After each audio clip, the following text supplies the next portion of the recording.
I'm flinting in the rain, just flinting in the rain.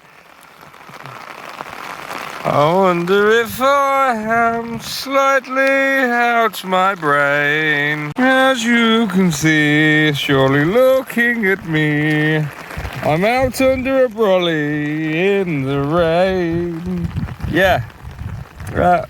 Just did a bit of flinting. Let me show you what I found. So, it's not a brilliant one.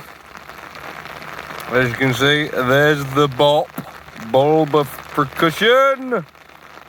The strike point there. It seems to be a very, very crude scraper, and the working on it is absolutely terrible. Yeah, so I think that might be a very crude scraper. I do like this pointy bit, quite nice.